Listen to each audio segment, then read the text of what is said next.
One of the most common questions I get nearly every day is, how do I feel comfortable and confident navigating on uneven terrain? If you have a microprocessor knee, then you have an incredible piece of technology that can help you feel confident when you are out here in these areas. But that's really only half the battle. In this gait mechanics video, we'll be breaking down a couple drills to help you feel confident on uneven terrain.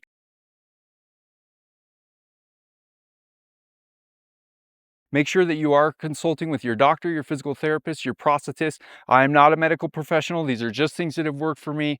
Be sure that you are doing these in safe areas and, again, consulting with a medical professional. So this first drill is all about learning confidence. In a lot of situations, you want to be looking for a nice squishy patch of grass. We're out in the little bit more of the woods today, so I'm going to use these leaves. But then you want to be next to something that you can hold on to. And again, this is just about understanding how your foot and knee are going to respond to the ground. So all I'm doing is shifting weight onto my prosthetic. So I'm keeping the knee locked out. You can see I'm pushing straight back, so I have no flexion when I land, so the knee is safe for me to land on. This teaches me my brake. So like I really like to call this, my heel is my brake pedal, especially on uneven terrain, going down hills and yielding.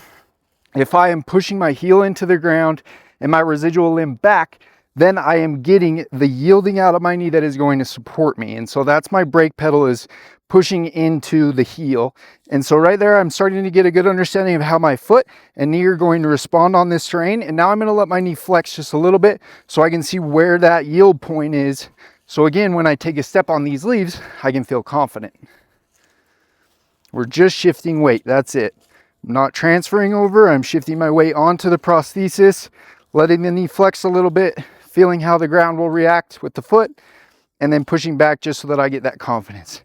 And then transitioning that to walking on this is, again, I'm getting that hard brake pedal and pushing, and then instead of getting flexion a lot of times on uneven terrain, especially leaves, something slippery, I like to just stay locked out all the way and push through and stay next to something like a fence or a rail so that you've got something to hold on to when you're first doing this, so you can feel confident. But then if you wanted to yield down this just a little bit, that's what, that's obviously exaggerating, but that is what I like to do to get started when I'm walking onto a new surface and need to feel how that ground is going to react with my foot and my knee. Now applying some of that first drill and just understanding how the foot and knee are going to yield for you. And so here I'm on KX07. So mechanical knee, polycentric knee again. So if you need a refresher on that, go back and check out that video. But I'm getting no stance knee flexion, and the ankle is actually adapting to the ground and getting a quick foot flat, a quick plantar flexion, especially on this kind of like rough little bit of grass and everything. So I have a good stable base, and I know that as long as I am engaging with the back of my socket and pushing into the back of my socket on my brake pedal, I'm going to be safe. And so that's just a good way to understand, oh, this is where the yielding is. Now transitioning to C leg, where I am getting a little bit of stance knee flexion because I'm on the one that can do it, which creates a little bit more of that flexion kick for me on this spongier grass. The C leg recognizes that, and I am probably doing just a little bit more of that hip hike. Our next drill will be working on inclines and declines, and specifically moving back and forth across them so that you can feel comfortable with how your leg is going to operate on that incline.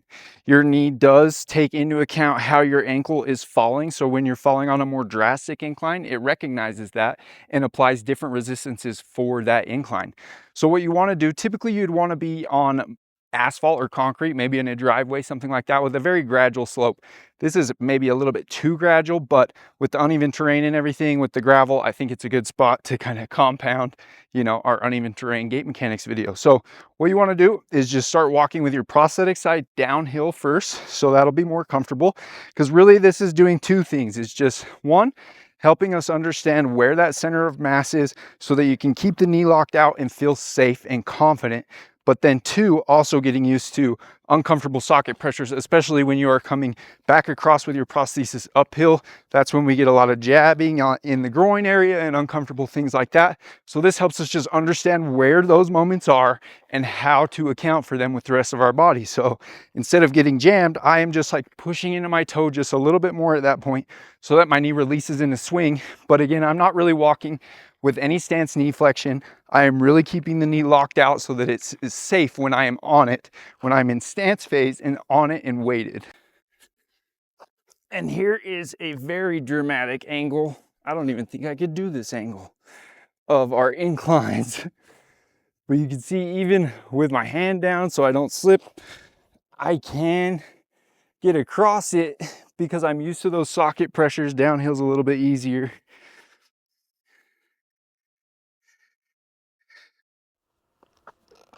Take some balance. Don't try this one on this steep of an incline at home. Obviously, this was just me messing around, but gives you an idea of what that looks like. Back to that spongy grass on sea leg, I'm definitely getting my money's worth of the sea leg shots on this incline, but you know, it just does a good job of showing it was a good day of getting some steep inclines and getting good representation, but I'm still getting those uncomfortable socket pressures here. Like I was saying during the drill, I'm getting more comfortable with those and I understand how those are going to respond in my socket, and so feels a lot better when I am going through these movements rather than in the beginning when I didn't know what that was going to feel like. And then here we're on, you know, that softer dirt that is kind of squishy and definitely slides out on me quite a bit. But again, just having comfortable socket pressures, understanding how those feel, understanding, you know, that if I need to catch myself and correct myself like that, I got my sound side and obviously a barrier there for me to catch myself. But then also coming down, I can always throw my foot downhill, my prosthetic foot downhill to catch myself and rely on the stance yielding feature and really lock that thing out to catch me, because especially on the ProFlex, it will hold me in place there great. And then our third drill is just understanding clearance and where your toe off point is. So we have this little obstacle here, and all I'm gonna do is, you could do this two different ways. One is just stepping over, understanding where that clearance is. So I'm obviously getting good weight through my toe here and then lifting up my residual limb just a little bit more so that I get that clearance.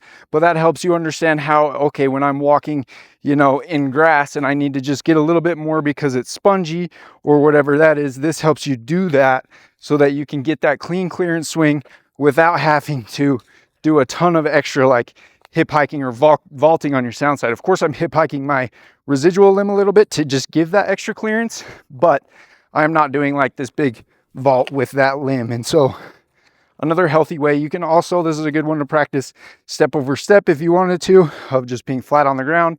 Here, step over step, and doing things like that as well. So again,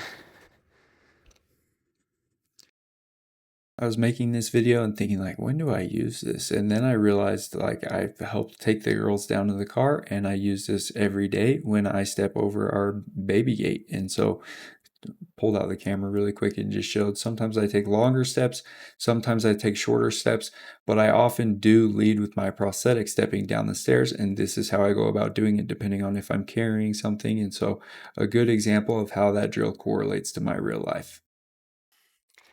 now on this just little ravine area, we're going to put all those things together. So here, again, I'm getting a good heel strike, staying locked out, so I'm on my brake, right? And riding this brake down, going back to our yielding mechanics video. But then I need to stop, go back up the hill. Oh, this is uncomfortable, but not for me because I've been practicing those drills and coming back up as well.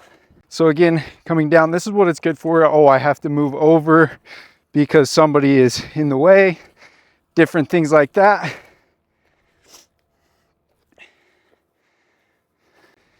And then we'll come down here into this gravel and show a little bit of that.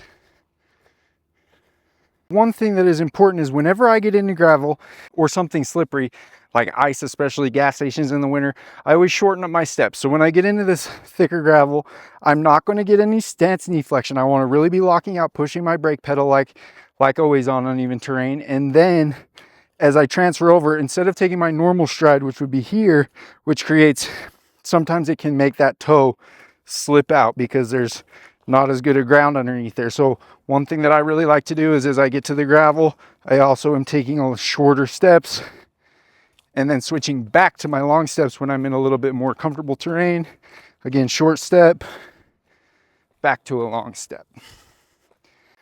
Once you feel comfortable on the terrain you're walking in, then you can start adding in your stance knee flexion and feeling more comfortable that way. Applying all of these gait mechanic tools and drills on top is really what I'm hoping is a benefit to users out there that can help them stack on top of each other and become confident users. That's a couple basic drills to help you feel more confident on uneven terrain, especially when you're walking on inclines and in loose gravel, different things like that. It really just helps to feel more confident, understand where that break is, and how to control the yielding of your knee so that it will support you in different environments so that you feel confident. If you would like more specific detailed information about your device specifically, put them in the comments. I will get back to you and tell you, hey, this is how I do it on Quattro. This is how I do it on Kenevo, etc., etc. If you try these things and you are not super confident on uneven terrain right now and they help, let me know. I would love to hear some feedback of like, hey, this really worked for me, or it didn't work for me great and this is how I adapted it. Other than that, we'll see you next time. Thank you.